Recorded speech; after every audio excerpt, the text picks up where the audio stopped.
Hello friends, my name is Divani Rathod and I will teach you data structure using Python. So let's start from beginning. Okay.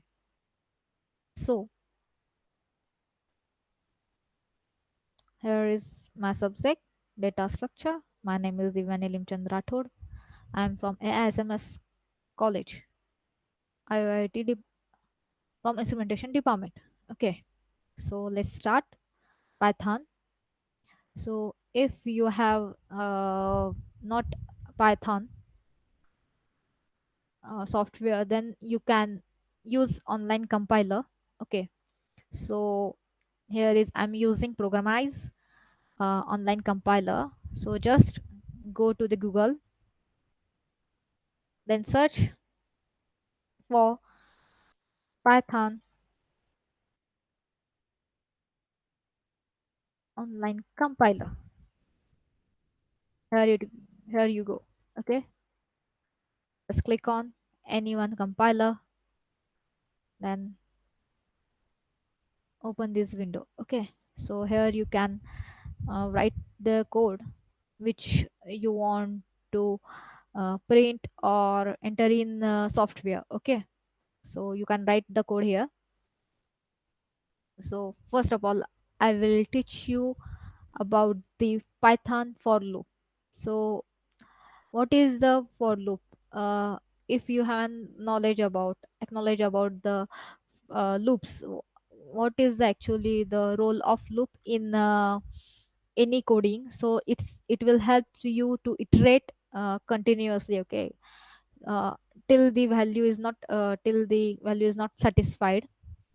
So what is the for loop? The for loop in Python is used to iterate over a sequence or other iterable objects. Okay, iterating over a sequence is called traversal, right? Here is an example syntax how we can use for loop. Okay, so we can write for val in sequence. We can change val. Here they used val for variable. You can use anything like I for indexing, and whatever you given a name, that will be mentioned in here sequence. Okay, then you can write the code below that.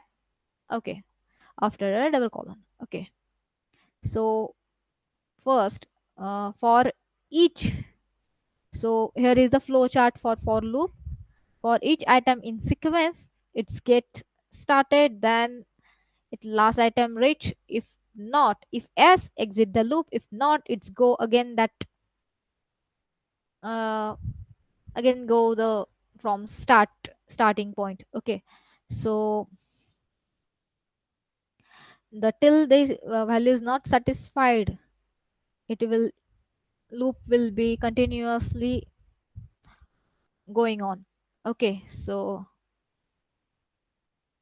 let's we see one example. Like I will mention here n is equal to a list 6 comma 5 comma 7 comma 8, whatever you want you can just mention here. Okay, then after that just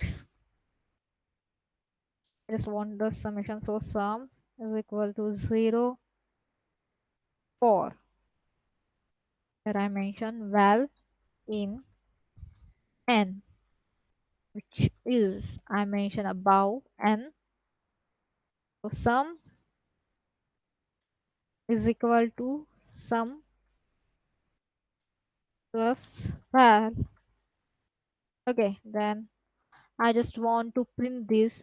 So right, I'm here right print. Okay, so sum is equal to s comma, in which here I mention sum. Okay, here is also sum small s. Okay, got it. Then run it. Or hello world. Last one print. Sum first it get 6. 6 plus 5 11. 11 plus 7 18. Then plus 8 26. You get it. Thank you. Thank you for listening me.